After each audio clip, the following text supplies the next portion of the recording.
성령 강림절입니다. 성령 강림절이 되면 저는 매년마다 거의 오늘 본문의 말씀으로 설교를 합니다. 왜냐하면 오늘 본문이 성령 강림의 사건을 직접적으로 다루고 있기 때문에 그렇습니다.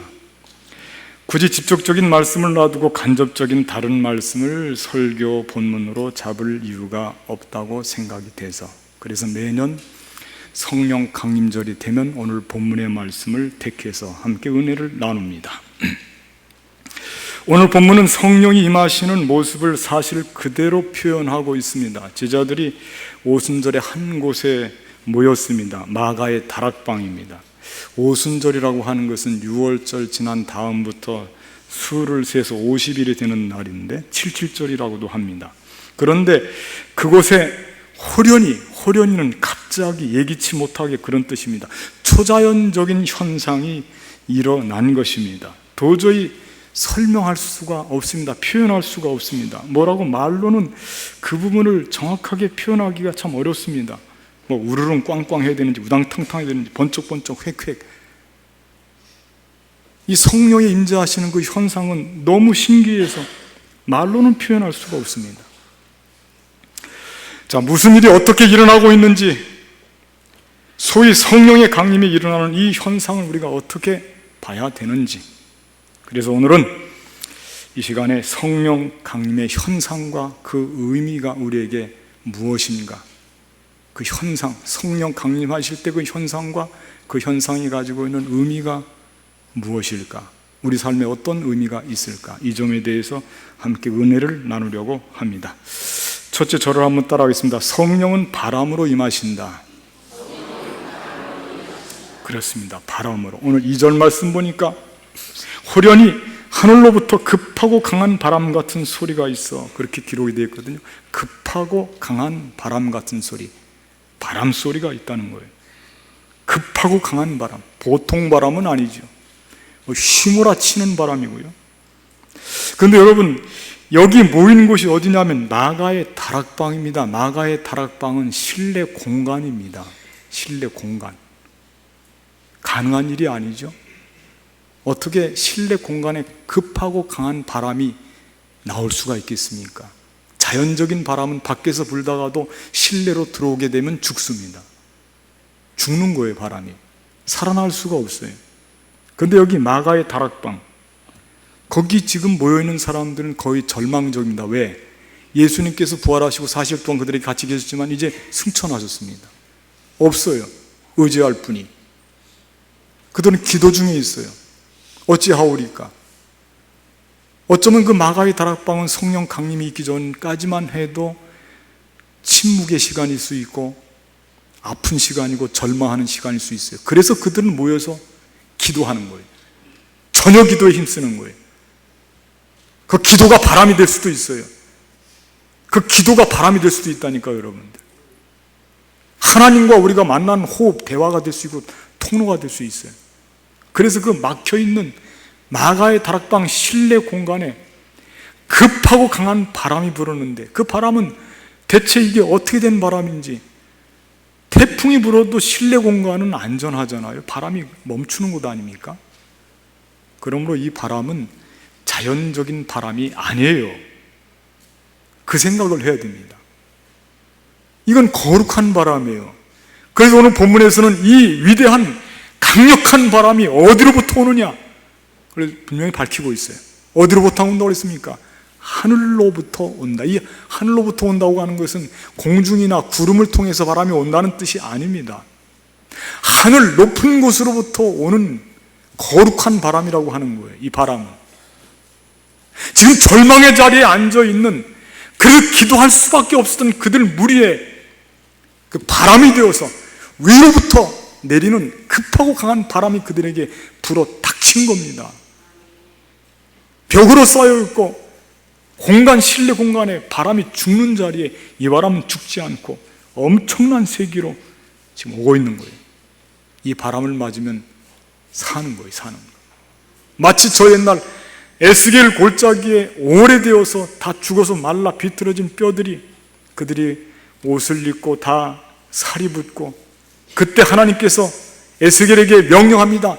생기를 불어넣어라. 그 생기가 그들에게 들어가니까 그들이 벌떡 일어나서 큰 군대가 되어서 절망 속에 사로잡혀 있던 이스라엘에게 엄청난 소망을 준 사건을 우리는 기억하고 있습니다.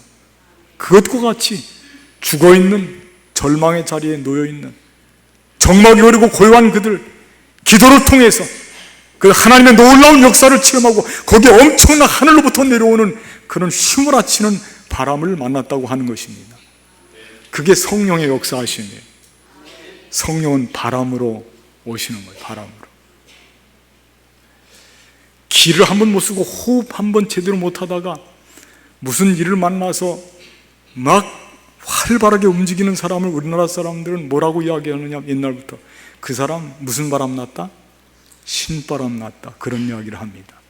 여러분, 지금 예수님의 제자들이 신바람 난 거예요.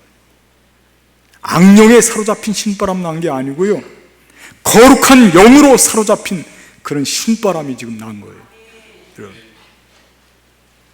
바람이라고 하는 말과 성령이라고 하는 말은 다른 말이 아닙니다. 성령은 바람처럼 불어서 우리에게 임하는 영입니다. 거룩한 영. 세상의 모든 한계들을 비켜서 극복해서 담을 넘어서 갇혀있는 공간 속에 절망의 자리에 앉아있는 사람들에게 불어서 일어나게 하는 것입니다. 바람 불어야 우리가 살아요.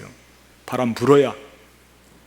물속에 있는 고기도 바람이 불어야 살고요, 사람도 바람을 맞아야 삽니다. 바람 없이는 살 수가 없는 거예요. 거룩한 호흡, 하나님께서 우리에게 주는 생기의 호흡이 우리에게 다가와야 우리가 살림을 받게 되는 것입니다.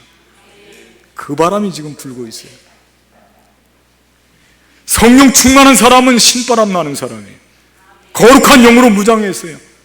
활발하게 움직이는 사람이, 다이나믹한 사람입니다.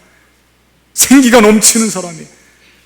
죽어있듯이 앉아있는 사람이 아니고 절망에 빠져있는 사람들이 아닙니다. 마가의 다락방은 희망의 장소예요. 기도하는 장소고요, 바람을 맞이하는 장소고, 거룩한 하나님의 바람이 불기 시작한 장소가 마가의 다락방이에요. 그러므로 우리 삶 속에서도 거룩한 하나님의 이 놀라운 위대한 바람이 우리 삶에서도 불게 되기를 바라겠습니다. 여러분들 좀 바람 좀 피우세요. 속으로 생각하는 그런 바람 말고요, 거룩한 바람, 이거 받고 이거 피우란 말입니다. 다 살리는 거예요. 주변에 있는 사람들 이 바람 불어야 산단 말이에요. 응? 지난번에 목요일날 참 아름다운 꽃밭에 가서 좋은 하나님이 지으신 이 자연 속의 아름다움을 보고 왔는데, 어떤 분이 그렇게 나들이를 갔다 오니까 뭐라고 그러냐면, 오늘 콧바람 쐬고 왔다고 그래요. 콧바람 쐬고 왔다. 살 것 같다 이거예요. 살 것 같다 이거. 응? 그냥 몇 칸 안 되는 방 속에만 갇혀 있으면 그게 살 것 같습니까? 그 바람이 불어야 되는 거예요. 하늘로부터 내려오는 바람, 거룩한 바람이 우리 삶을, 그 바람을 맞아서요, 환기를 시키고 나쁜 냄새는 뒤로 물러가고 아름다운 향기가 풍겨나오고, 바람을 맞아야 됩니다. 여러분, 이 성령의 임재하심은 이와 같이 바람을 통해서 나타났다고 하는 거예요. 여러분들도 이 거룩한 바람을 마음껏 쐬서, 그래서 거룩한 바람으로 우리의 삶이 생기를 회복하는 삶이 되기를 바라겠습니다. 두 번째 저를 따라하겠습니다. 성령은 불로 임하신다. 그렇습니다. 처음은 바람으로 임하기도 하고요, 오늘 말씀 보니까 바람만 있었던 게 아니에요. 불로 임합니다. 호련히 하늘로부터 급하고 강한 바람 같은 소리가 있어 그들이 앉은 온 집에 가득하며 마치 불의 혀처럼 갈라지는 것들이 그들에게 보여 각 사람 위에 하나씩 임하여 있더라. 불의 혀같이 갈라지는 것, 그 불의 혀같이 저를 보세요 여러분들. 불의 혀같이 갈라진다고 하는 건 뭐냐면, 불의 형상이 분명한 거예요. 불길 모습이 바람이 불어도 분명한 거예요. 그런데 이거는 기적이에요. 왜? 한번 생각해 보세요.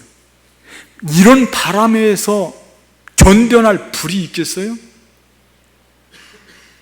이 맞지가 않는 이야기라니까요. 그런 엄청난 바람이 부는데 불의 형상이 남아있어요? 불의 혀같이 갈라지는 것이 보일 수가 있습니까? 그게 각 사람 머리 위에 임할 수가 있겠습니까? 꺼져가는 불을 보고 우리는 어떤 불이라고 그러냐면 풍전등화라고 합니다. 그게 무슨 뜻이냐면 바람 앞에 불이라는 뜻이에요. 그 불은 꺼지는 불입니까? 사는 불입니까? 꺼지는 불이에요. 그런데 오늘 이 위대한 바람 앞에 불은 꺼지는 게 아니고 보존을 하고 있어요. 놀라운 일이죠. 마치 저 옛날 모세가 가시떨기 나무에 붙었던 그 불꽃, 그 가시떨기 나무가 쓰러지지 않고 그 모습을 보존하고 있습니다. 거룩한 불이 임했던 것입니다. 그런 불과 같은 것입니다. 보존되어서 우리 각 사람 머리 위에 뜨겁게 임하는 불의 역사가 있었던 것입니다. 성령께서는 우리에게 바람으로만 임하시는 것이 아니라 불로도 역사하는 줄로 믿습니다. 우리를 뜨겁게 만드는, 우리 가슴속 깊은 데서부터 우리를 태우는 것입니다. 활라산같이. 그러므로 성령 충만한 사람들은 냉랭한 사람들이 없어요. 차가운 사람들이 없습니다. 여러분, 우리가 믿을 때 뜨겁지도 않고 차지도 않고 미지근하게, 그런 믿음은 없어야 될 줄로 믿습니다. 오늘 성령 충만한 사람들은 그 가슴속 깊은 데서부터 뜨거움이 역사하는 거예요. 이 불의 역사. 불로, 오늘 찬송가 불렀듯이 불로 임하시는 성령이에요. 불로 임하시는 성령. 불은 생명의 근원이 되기도 합니다. 그래서 불은 엄청난 위력, 권능이 있습니다. 성령이 너에게 임하시면 너희가 권능을 받고 다이나믹한 다이나미즘이 그 속에 있습니다. 활력이 넘치는 거예요. 화산같이 솟아오르는 그런 불이 그들에게 임한 것입니다. 그게 불의 역사입니다. 불의 역사. 성령은 이렇게 뜨겁게 역사하는 거예요. 성령 충만한 사람들의 공통점은 뭐냐? 그들은 차지가 않아요. 가슴도 뜨겁고 사명도 뜨겁고 믿음도 뜨겁고 모든 일을 눈도 뜨겁게 밝히고 매사에 적극적이고, 성령 충만한 사람들의 모습입니다. 성령 충만하지 않은 사람들은 차갑습니다. 냉수적입니다. 사람들 바라보는 눈빛도 차갑고 다 차가워요. 비웃고. 그러나 성령 충만한 사람들은 가슴 깊은 데서부터 뜨거울 수밖에 없어요. 사랑도 뜨겁게 하고요, 봉사도 뜨겁게 하고, 속에 기쁨이 넘치는 거예요. 감사가 넘쳐서. 그래서 내가 어떻게 주체할 수가 없어요. 뜨거운 마음 때문에. 사랑하는 사람들은 그 속에 뜨거운 응어리가 있다니까요. 신앙생활 하는데 우리 속에 뜨거움이 없으면 다 식어버려서 뭘 갖고 신앙생활 할 수 있겠습니까? 뜨거움이 있어야 신앙생활을 하는 거지.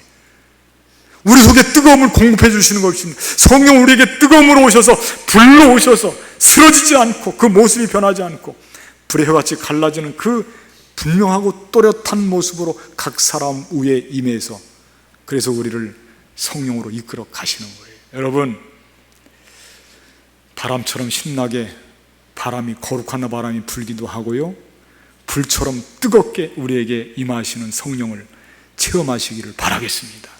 미지근하게 신앙생활 하지 마십시오. 뜨겁게 사명에도 뜨거워야 되고. 세 번째 저를 따라하겠습니다. 성령은 언어로 임하신다. 그렇습니다. 성령은 언어로 임하신다. 여러분, 바람으로도 임하고요, 불로도 임하지만 오늘 본문의 말씀에서 제일 비중 있게 다루는 것은 뭐냐면 성령이 임하시는 그 현상, 어쩌면 좀 더 정확히 말씀드린다면 성령이 임한 사람들의 결과입니다. 성령 임재의 결과. 그건 뭐에 있냐면 말에 있어요. 언어에 있단 말이에요. 언어. 말이 틀려지는 거예요. 응? 말씀 한번 보시겠습니다. 4절 말씀 같이 한번 읽어보겠습니다. 4절 말씀, 그들이 다, 시작. 그들이 다 성령의 충만함을 받고 성령이 말하게 하심을 따라 다른 언어들로 말하기를 시작하니라. 성령이 말하게 하심을 따라 말이 됐다, 회복이 됐다. 언어 생활이 달라진 겁니다. 언어 생활이. 다른 건 몰라도 저는 이 점을 여러분들께 강조를 하고 권유를 합니다. 우리 생활 속에 언어가 바뀌기를 바랍니다. 나의 삶 속에 내 말이 달라지기를 바랍니다. 내 말에 달라지기를 바랍니다. 말에도 씨가 있어요. 말에도 씨가 있어요. 어떻게 말을 하느냐에 따라서 그 사람이 나타나는 거예요. 그 사람의 말을 들어보면 그 사람이 누군지를 알 수가 있어요. 성령 충만한 사람은 성령의 통제를 받는 말을 합니다. 그러나 악령이 충만한 사람은 악령의 통제를 받는 말을 한단 말이에요. 언어 생활의 주도권을 어둠의 세력 사탄에게 빼앗기겠습니까? 실제로 많은 사람들이 언어 생활, 말의 주도권을 사탄에게 빼앗겨 있는 사람들이 많이 있어요. 그래서 그 사람들은 입은 열기만 하면 원망, 시기, 질투, 저주, 정죄, 욕심, 탐욕, 입을 열기만 하면. 왜? 사탄에게 말의 주도권을 빼앗겨서 그래요. 그게 그들 생활을 어렵게 만들고 결국은 그 삶을 불행하게 만드는 거예요. 말에 씨가 있었어요.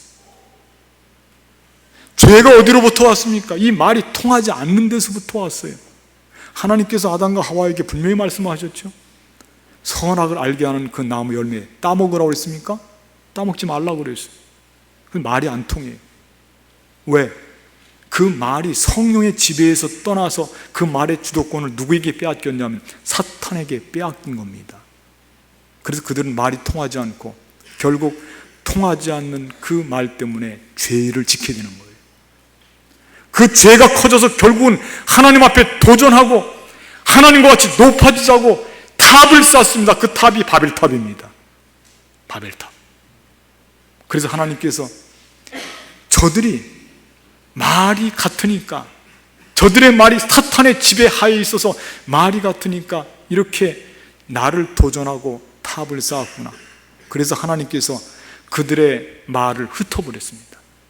그래 그때부터 말이 흩어진 거예요. 통할 수가 없어요. 하나님이 장치하신 거예요. 놀라운 일이죠. 그런데 그런 언어의 그 무질서한 모습이 오늘 본문의 말씀에서 회복이 되는 거예요. 회복이.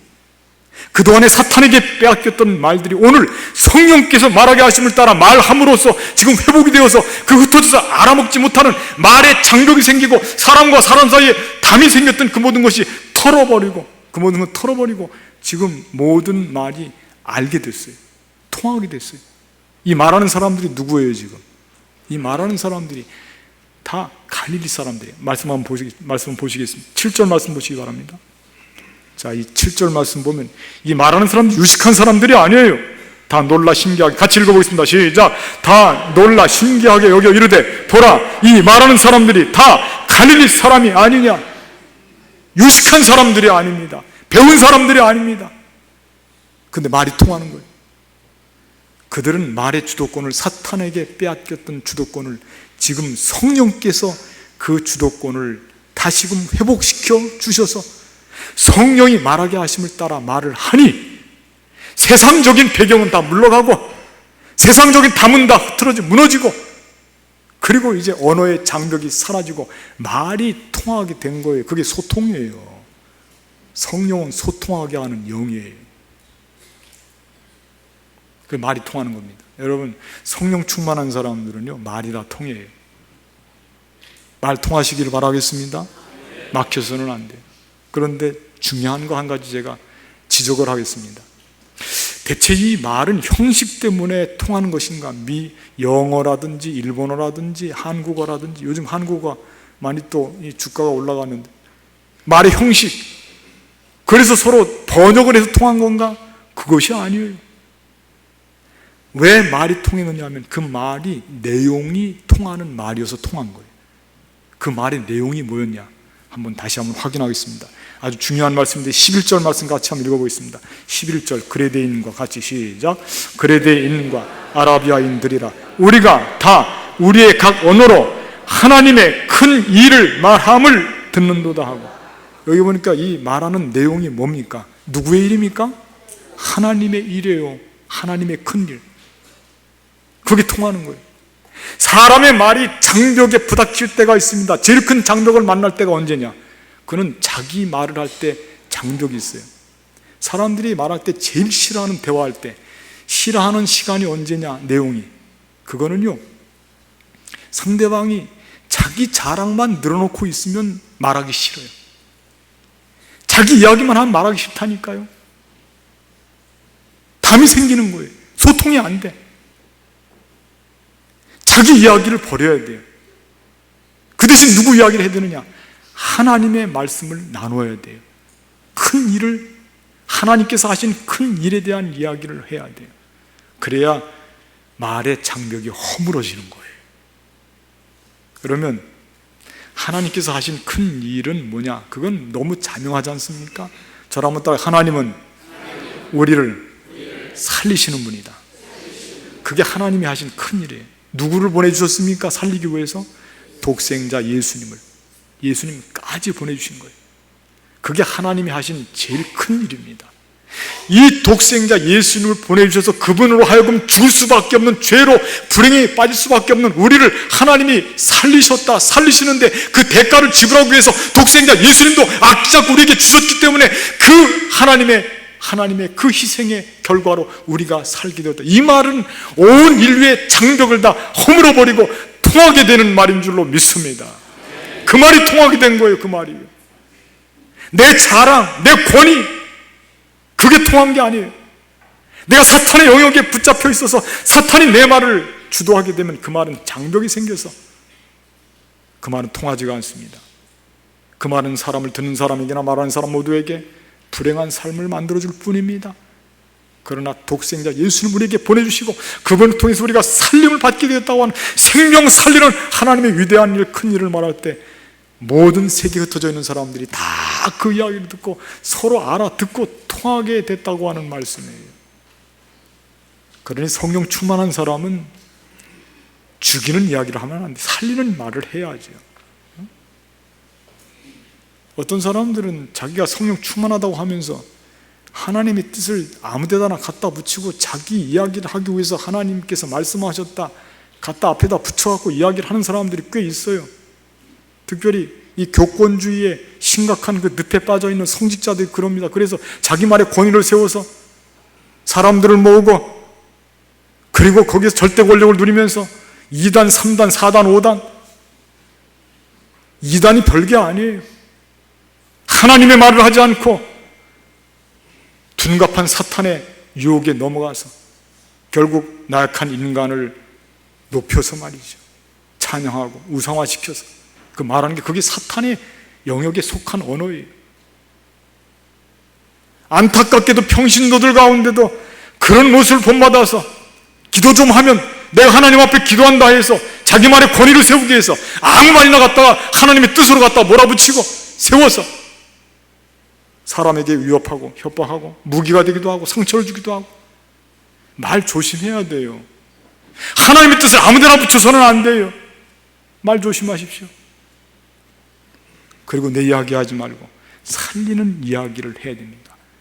독생자 예수님을 통해서 우리가 살게 되었으니 죄악의 사망 권세를 이기고 하나님께서 우리를 살리시기 위한 선물로 예수님을 주셨으니 예수님을 믿게 되면 모두가 살게 될 거라고 하는 이런 말을 할 때 다 통하게 되고 놀라운 역사가 나타나게 되고 거기에 회복의 역사가 나타나게 되고.